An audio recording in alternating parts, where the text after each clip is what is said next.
কি অবস্থা? আশা করি সবাই ভালো আছেন। তো সবাইকে আবার ওয়েলকাম নতুন একটা এপিসোডে। তো এপিসোডে আমরা আগের এপিসোডে একটা কন্টেন্ট দেখছিলাম, অটোনিমোর একটা কন্টেন্ট। তো এই এপিসোডে আমি আমার পুরানো একটা প্রজেক্ট দেখাবো, যে একটা কাজের জন্য কি কি ফিনিশিং করা লাগছিল, কি কি ডেভেলপ হয়েছে আগের থেকে এখনকার কাজে, ওই জিনিসগুলো দেখাবো। আমি প্রজেক্টটা দেখাই কত আগের। এটা হলো যে লেজি ডুডের একটা প্রজেক্ট। এটা হলো বিন ব্যাগ নিয়ে করা মেনলি। তো এটা প্রায় 2021 সালে করছিলাম, ঠিক আছে। 2021 সালে সেম এই মাসেই করছিলাম কাজটা। তো এই ফাইলটা আমি দেখাই। আর বলে লেজি ডুড নিয়ে বলে নেই, লেজি ডুড হচ্ছে মেনলি বিন ব্যাগ। আমরা যেগুলো অনেক সময় অফিসে দেখি বিন ব্যাগগুলো, আমরা রিল্যাক্স হওয়ার জন্য মেনলি বিন ব্যাগে বসি। নিজেকে মনে করেন যে একটু স্বস্তি দেওয়ার জন্য অনেক কাজের মধ্যে, তখন আমরা বিন ব্যাগটা ইউজ করি। তো আমরা এই ফাইলটা ওপেন করি। আচ্ছা, লেজি ডুডের ছবিগুলো আমি আপনাদের দেখাই। একটা মজার জিনিস আমি বলে দিই। ক্লায়েন্টের একটা মজার একটা ফিডব্যাক ছিল, মজার জিনিস ছিল, ক্লায়েন্ট কিন্তু কালা সব দিয়ে দিছিল, ঠিক আছে। যেমন মনে করেন যে কী কী করা লাগবে। আমার বাংলাদেশের ক্লায়েন্টের মধ্যে আমি অনেক কাজ করছিলাম, বাট এই কাজটা অনেক বেশি ভালো লাগছিলো। যেমন মনে করেন যে ইউনিক সোশ্যাল মিডিয়া ডিজাইন কী করতে হবে, চেঞ্জ ব্যাকগ্রাউন্ড রিমুভ, তারপরে চেঞ্জ ব্যাকগ্রাউন্ড কালার ইয়েলো, ঠিক আছে। তারপরে হচ্ছে যে change back colour in yellow, ঠিক আছে। এই যে ইয়েলো ইয়েলো কিছু কালার আছে, এইগুলো চেঞ্জ করে দিতে। তারপরে সে কালার কারেকশন করতে বলছে। তারপরে উইকেন্ড ফর রিল্যাক্সিং, এটা কপি ছিল। যে এই জিনিসটা সবচেয়ে জোস লাগছিল, যে মানে আপনি কি কি করবেন, মানে আমাদের কাজগুলো কখন সহজ হয়, যখন আমাদের কাজের একটা ডিটেলস থাকে, যে আমরা কি করবো না করবো, যে আপনার ওয়ার্কিং প্রসেসগুলো যখন বলে দেয়, তখন কাজগুলো আরও সহজ হয়ে যায়, যে একটা নির্দিষ্ট হয়ে যায় যে আমি এটা এটা করবো, এটা এটা করার দরকার, ক্লায়েন্ট এটা এটা বলছে, তখন কাজটা আরও সুন্দর হয় কাজগুলো। তো এই জিনিসটার জন্য সবচেয়ে বেশি ভালো লাগছিলো। তো এটা তো দিছে, তাছাড়া আমার র ফটোগুলো দিয়ে দিছিল। আর র ফটোগুলো পাত করা লাগছিল অনেক, কারণ যেহেতু ছবি অনেক পাত করা লাগছে, আমি দেখাই পাতগুলো। আচ্ছা, এখানে আমরা র ফটোগুলোর জন্য আমরা এখানে জাস্ট একটু কার্ভ অ্যাডজাস্টমেন্টগুলো করছিলাম। জাস্ট ফ্যাকাশে ছবিটারে আমরা কার্ভ করে আমরা ইয়ে করছিলাম। কার্ভটা দেখাই, কার্ভের প্রপার্টিসটা এমন ছিল, জাস্ট কালার কারেকশনের জন্য। কালার কারেকশন বলতে জাস্ট একটু হালকা এডিটের জন্য এমন। তারপরে আমরা পুরোটা যে পাত করছিলাম, পাতটা দেখাই। এই দেখেন পুরোটাই টোটাল পাত করা। তারপরে হেয়ার মাস্কিংগুলো করা, হেয়ারের কতগুলো ডিটেলস আনছিলাম ওইটা দেখাই। দেখেন আমি এটাকে ডিসেবল করি, দেখেন কত জোস একটা ডিটেলস আনছিলাম। মানে একটা সময় ছিল অনেক ভালো লাগতো যে মাস্কিং টাস্কিং এগুলো করার জন্য। দেখেন ছোট ছোট জিনিসগুলোকে পাত করে নিয়ে আসা লাগছে, একবারে ছোট ছোট ডিটেলস পান নিচ্ছে। জাস্ট পাত করতে অনেক সময় গেছে, বাট এমনিতে তো ডিজাইন তো অনেক সময় গেছে, বাট পাত করতে অনেক সময় গেছে।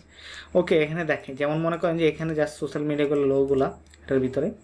তারপরে এটার মধ্যে হচ্ছে আমাদের যে ফন্টগুলা, ওই ফন্টগুলো আছে এখানে। তারপরে এখানে এই লেয়ারটা দেখাই।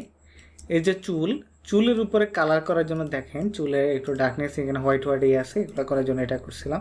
তারপরে এসে বিন ব্যাগের, এখানে বিন ব্যাগের কালারেশন করছিলাম। বিন ব্যাগের কালারেশনটা দেখাই, দেখেন এটা হচ্ছে বডির কালার কারেকশনগুলো। ওকে, এখানে দেখাই আমাদের, দেখেন এখানে আমরা কতটুকু ডিটেলস আনছিলাম। এটা কালার টালারগুলো নিয়ে আমরা বডির, দেখেন বডির কালার নিয়ে।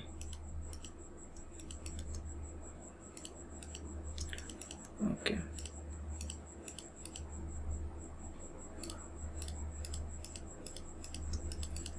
দেখাই দাঁতেরটা, দেখাই মজা পাবেন এটা নিয়ে। দেখেন দাঁতের কালারগুলো ছিল কেমন, দেখেন দাঁত, ফেস, এগুলোকে ধরে ধরে এক একটা কালার কারেকশন করছিলাম। মানে একটা ডিজাইন করার জন্য কি কি করা লাগে মানুষের, ওই জিনিসগুলো জাস্ট দেখাচ্ছি প্রসেসগুলা। ওকে, এটা এখন তো এটা কথা বললাম জাস্ট ডিজাইনের প্রসেস নিয়ে কী কী করলাম না করলাম, আর ডিজাইনটা কেন করলাম ওই জিনিসটা সম্পর্কে এক্সপ্লেন করতেছি। মেনলি রিল্যাক্সের বিষয়টা যখন আসে, তখন আমরা একটু লেজি ফিলগুলো, আমাদের এই বিষয়গুলো আসে যখন আমরা অলস প্রকৃতির কিছু মানুষ আসে, তারা বেশিরভাগ তখন চেষ্টা করি যে বিন ব্যাগে একটু রিল্যাক্স হওয়ার জন্য। এমনিতেও তো কাজের তো ক্লান্তি থাকে, এমনিতে আমরা চেষ্টা করি যে একটু রিল্যাক্স হবো, একটু আরাম করব, তখন আমরা বিনব্যাগগুলো ইউজ করি। আর রিল্যাক্স আরাম এগুলোর সাথে সম্পর্কিত হয়েছে সি বিচ বা এরকম রিল্যাক্সের মতো জায়গা, বারান্দা এই টাইপের। তো আমরা পিছনে ব্যাকগ্রাউন্ড হিসেবে এই জন্য ইউজ করছি সি বিচ টাইপের একটা ব্যাকগ্রাউন্ড ইউজ করছি, যাতে করে মনে করেন যে একটু ফিল আসে, ভাইব আসে, যে আমাদের ইয়াটা একটু রিল্যাক্সের ওই ফিলটা আসে। আর আমরা এখানে শ্যাডো ইউজ করছিলাম, এখানে একটা ছোট একটা শ্যাডো ইউজ করছি, তারপরে একটা পায়ের নিচে এই শ্যাডোটা ইউজ করছিলাম, তারপরে এখানে ছোট একটা লং শ্যাডো ইউজ করছিলাম। তো এটাই আর কি মেনলি হয়েছে যে আমাদের প্রথমত চিন্তা করতে হবে আমি প্রোডাক্টটা কী আর কেন ইউজ করবে প্রোডাক্টটা, এইগুলো যদি আমরা যখন চিন্তা করি তখন আমাদের সহজে একটা মাথায় চলে আসে যে আমরা এটাকে কীভাবে সাজাবো না কী কী ইউজ করা যায়। মনে করেন যে এখানে যদি আমি চিন্তা করতাম যে অফিস এনভায়রনমেন্ট নিয়ে যদি আমরা কথা বলতাম, তাহলে আমরা অফিসের একটা জিনিস দিতে পারতাম, যেমন এসে উইকেন্ডস ফর রিল্যাক্সিং। মানে উইকেন্ড ফর রিল্যাক্সিং বলতে আমরা ফিল এরকম যে বিন ব্যাগে বসে আমরা মনে করেন যে একটা সি বিচের একটা ফিল নিতেছি, আমরা একটা অন্যান্য জায়গার একটা ফিল নিতেছি, এরকম মনে করেন যে একটা ফিল দেখানোর জন্য আর কি। যে আপনি উইকেন্ডে বাসায় বসে আছেন, এর মধ্যে বসে মনে করেন চিল করতেছেন, মনে করেন যে আপনি বসে চিন্তা করতেছেন যে আমি কক্সবাজার, ফিলটা এমন। তো মানুষকে ফিলটা এমন দেখাইতে হবে, মনে করেন যে আপনি যদি এরকম করেন যে বসে থাকা যদি মনে করেন রিল্যাক্স করলে অলওয়েজ মনে করেন মানুষ খুশি থাকে, আপনার মন মরা থাকে না। তেমন এই ফেসটা দেখে আপনার ফিল আসবে যে দাঁত বাইর করে রাখছে, এই ফেসটা দেখে আপনার থেকে মজা লাগবে যে ও আচ্ছা উনি অনেক হ্যাপি, উনি আসলে বসে অনেক ফিল পাচ্ছে, ঠিক আছে। বিষয়গুলো এমন হবে যে হাস্যোজ্জ্বল বিষয়গুলো আসবে, স্যাড বিষয়গুলো থাকবে না। তো এটাই আর কি মেনলি কনসেপ্টটা। তো আশা করি আপনার থেকে বেশি ভালো লাগবে, কনসেপ্টটা ভালো লাগছে আর আপনারা এটা ডিটেলস সম্পর্কে জানতে পারছেন। তো সবাইকে অনেক ধন্যবাদ। আর আপনাদের একটা বিষয় বলা ছিল, সেটা হলো যে আমাদের এরকম যদি আরও এপিসোড যদি আপনাদের যদি জানা থাকে বা জানতে চান আপনারা, তাহলে অবশ্যই আমার বিএনস থেকে আপনারা কোনো যদি ফটো আমাকে ইনবক্স করতে পারেন যে কেমন টাইপের আপনারা ডিজাইন চাচ্ছেন, এই ডিজাইন সম্পর্কে জানতে চাচ্ছেন, তাহলে আমি চেষ্টা করবো ওই টাইপের ডিজাইন নিয়েও কথা বলার জন্য। ওকে, তো ভালো থাকবেন সবাই, দেখা করবো পরবর্তী ভিডিওতে, টাটা।